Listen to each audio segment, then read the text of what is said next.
महाराज दशरथ ने पुत्र कामेष्टि यज्ञ बिना किसी विघ्न बाधा के पूरा कर लिया। यज्ञ कुंड से अग्निदेव खीर का पात्र ले प्रकट हुए और उन्होंने ये पात्र राजा दशरथ को प्रदान किया। दशरथ ने ये खीर आधी आधी कौशल्या और कैकेयी में बांट दी। राजा दशरथ के 3 रानियां थीं, कौशल्या, कैकेयी और सुमित्रा। कौशल्या और कैकेयी ने अपने अपने हिस्से से थोड़ी खीर सुमित्रा को भी दी।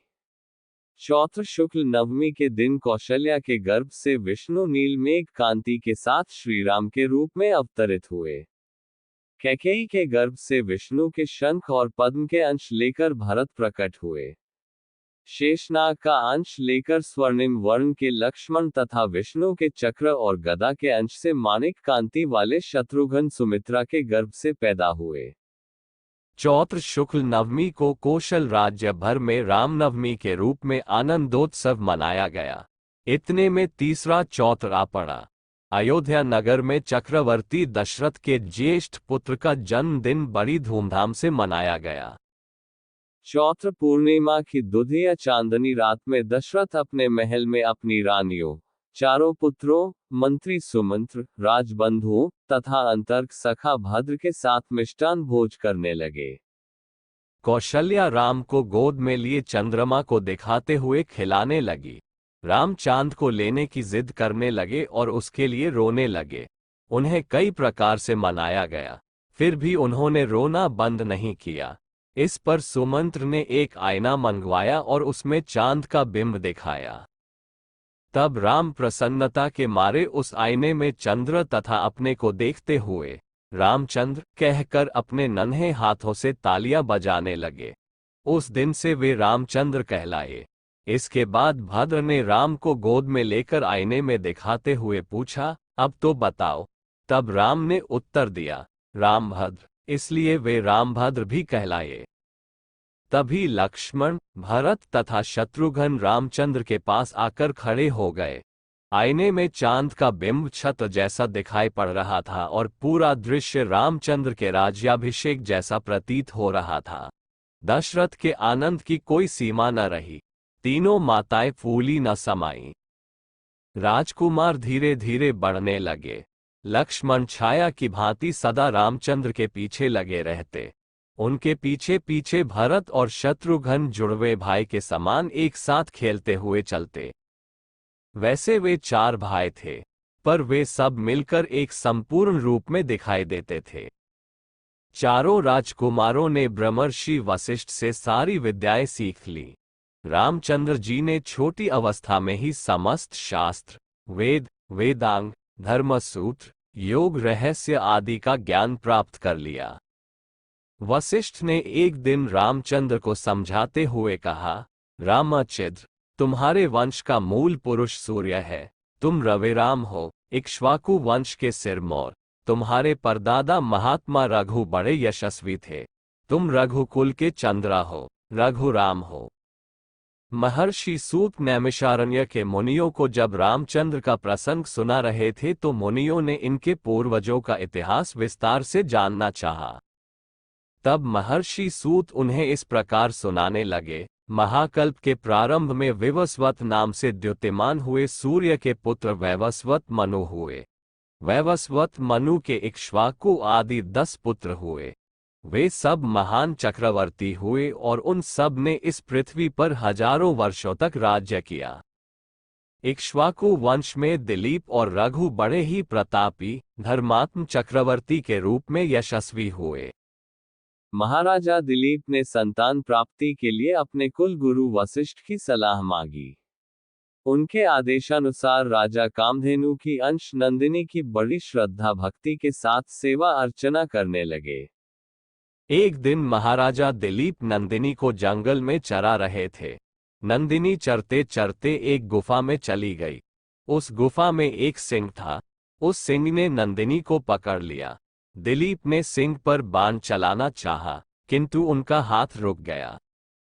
सिंह ने कहा, हे राजन, ये गाय मेरे लिए आहार बनकर आई है। आपका मुझे मारना अधर्म होगा, इसीलिए आपके हाथ रुक गए। इस पर दिलीप ने कहा, तुम नंदिनी के बदले मुझे खा लो। किंतु इसे छोड़ दो। राजा के मुख से यह उत्तर पाकर सिंह अदृश्य हो गया। नंदिनी राजा दिलीप की भक्ति पर प्रसन्न होकर बोली, महाराज, मैंने ही माया से आपको ये दृश्य दिखाया है। मैं आपकी भक्ति की परीक्षा ले रही थी। आप उस परीक्षा में सफल निकले। नंदिनी ने राजा को संतान प्राप्ति का वरदान दिया। महाराजा दिलीप के पुत्र महाराजा रघु हुए। ये दानवीर के रूप में विख्यात हुए। एक बार एक तपस्वी राजा के अतिथि बनकर आए। उनके मन की कामना को भांप कर राजा अपनी रानी को उस तपस्वी के आश्रम में छोड़ आए। तपस्वी ने अपनी गलती मानकर बड़ा पश्चाताप किया और भक्तिपूर्वक रानी के चरण स्पर्श कर राजमहल में भिजवा दिया। महाराजा रघु ने एक बार दान में दी हुई चीज को वापस लेने से इनकार कर दिया। इस पर रानी ने राजा से निवेदन किया कि इससे अच्छा ये है कि आप मेरा सिर काट लें। इस पर रघु ने सचमुच रानी का सिर काटने के लिए तलवार चला दी, किंतु ये क्या, तलवार सिर से स्पर्श करते ही फूल बनकर बिखर गई। देवताओं ने उस राज दंपति की निष्ठा और कर्तव्य परायणता पर प्रसन्न होकर उन पर फूलों की वृष्टि की। महाराजा रघु ने अपनी सारी संपत्ति दान कर दी और जब धन न रहा तब कुबेर के पास गए।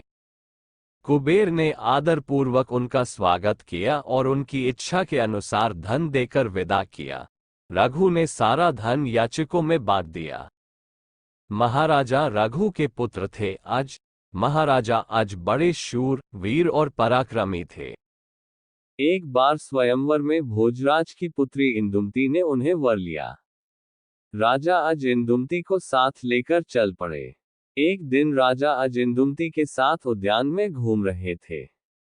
तभी आकाश मार्ग से नारद जी जा रहे थे। अचानक उनकी वीणा से लिपटी देवलोक की पुष्पमाला हवा में उड़ती हुई वहां आई और इंदुमती के कंठ में जा पड़ी। इससे इंदुमती की उसी घड़ी मृत्यु हो गई। राजा अज पत्नी की मृत्यु देख शोक में रोने लगे।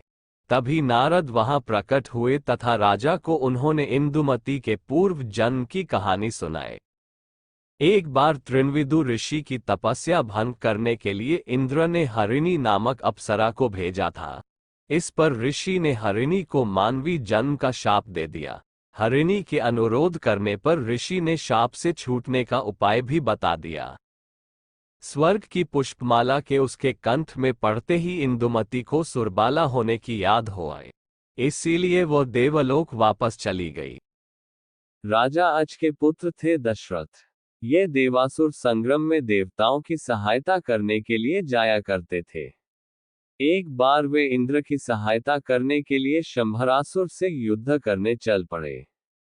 राजा दशरथ के साथ कैकेयी भी युद्ध में चली गई। युद्ध करते समय दशरथ के रथ का पहिया निकला जा रहा था। कैकेयी ने अपनी उंगली को धुरी में डालकर पहिए को रथ से निकलने से बचा लिया। रानी की वीरता से प्रसन्न होकर राजा दशरथ ने उसे 2 वर देने का वचन दिया। पर कैकेयी ने कहा था कि समय आने पर मैं अवश्य मांग लूंगी। राजा दशरथ शब्द भेदी बाण चलाने में दक्ष थे। एक बार ये प्रजा की फसलों को नष्ट करने वाले जंगली हाथियों का शिकार करने निकले। तभी उस अंधेरी रात में श्रवण कुमार अपने प्यासे माता पिता के लिए कमंडल से जल लेने एक जलाशय पर गए। जल लेने की आवाज सुनकर राजा दशरथ को शक हुआ कि फसल नष्ट करने वाले हाथी जलाशय पर पानी पी रहे हैं। दशरथ ने तुरंत आवाज की दिशा में तीर छोड़ दिया। तीर ठीक निशाने पर लगा और श्रवण कुमार घायल होकर चीखने तड़पने लगा। श्रवण कुमार की चीख सुनकर राजा दशरथ चौंक गए और शीघ्र ही दौड़कर उसके पास पहुंचे। मरते हुए श्रवण कुमार ने दशरथ से अपने प्यासे माता पिता को जाकर जल पिलाने का अनुरोध किया। उन्होंने उन्हें पहले जल पिलाया, फिर दुर्घटना की सारी कहानी सुना दी। पुत्र शोक में बिलखते हुए श्रवण कुमार के माता पिता ने शाप देते हुए कहा, हे दशरथ, आप भी मेरे ही समान पुत्र के शोक में अपने प्राण छोड़ेंगे। इतना कहकर मुनि दंपति ने अपने प्राण त्याग दिए।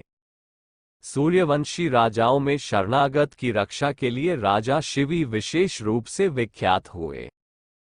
राजा शिवी की परीक्षा लेने के लिए इंद्र कबूतर तथा अग्निदेव बाज बनकर इनके पास एक बार आए। बाज कबूतर पर झपट रहा था और कबूतर रक्षा के लिए शरण ढूंढ रहा था। तभी कबूतर शरण लेने के लिए राजा शिवी की जांघ पर जा बैठा। राजा शिवी ने उसे रक्षा का वचन देते हुए बाज से कहा, कबूतर अपनी प्राण रक्षा के लिए मेरी शरण में आया है, अतः इसकी रक्षा करना मेरा धर्म है। लेकिन साथ ही मैं तुम्हारा आहार छीनना नहीं चाहता, इसलिए हे बाज, तुम इस कबूतर के वजन के बराबर मेरी जांघ का मांस खा लो। बाज ने राजा शिवी की बात मान ली। तराजू मंगाया गया। एक पलड़े पर कबूतर बैठ गया और दूसरे पर राजा शिवी अपनी जांघ का मांस काट काट कर चढ़ाने लगे। दोनों जांघों का मांस चढ़ाने पर भी कबूतर का वजन भारी ही रहा। तब राजा शिवी ने तराजू पर अपनी पूरी देह चढ़ा दी।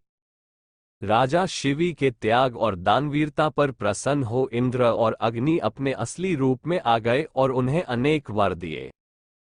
क्षत्रिय होकर भी घोर तपस्या द्वारा वशिष्ठ के समान ही ब्रह्मर्षि पद पाने वाले विश्वामित्र भी सूर्य वंश के एक समय बड़े प्रतापी राजा थे। इसी वंश में महान राजर्षि परम विष्णु भक्त राजा अम्बरीश हुए।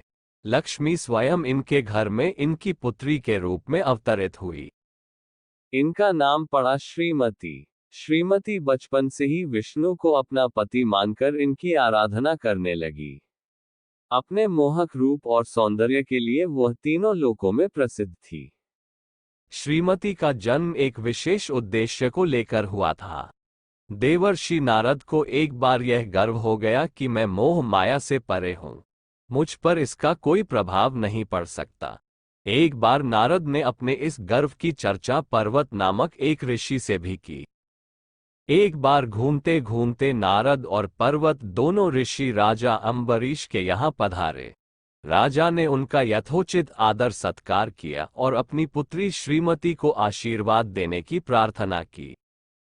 जब श्रीमती ने आशीर्वाद लेने के लिए दोनों ऋषियों को प्रणाम किया, तभी उन दोनों पर विष्णु की माया छा गई। वे दोनों श्रीमती का सौंदर्य देखकर सारा ज्ञान भूल गए और उससे विवाह करने को दोनों आपस में लड़ने लगे। राजा अम्बरीश को ऋषियों के इस व्यवहार पर बड़ा आश्चर्य और दुख हुआ। श्रीमती के अनुरोध पर अम्बरीश ने उसके विवाह के लिए स्वयंवर की घोषणा कर दी। स्वयंवर की घोषणा सुनकर दोनों ऋषि वहां से चले गए। स्वर्ग में वापस जाकर भी नारद श्रीमती को भूल न सके और उससे विवाह करने के लिए विष्णु से अपना सुंदर रूप देने की प्रार्थना की। इधर पर्वत ईर्ष्यावश विष्णु से यह अनुरोध करने आया कि स्वयंवर में जाने के लिए वे नारद को बंदर का मुख दे दें। विष्णु ने पर्वत की यह बात मान ली।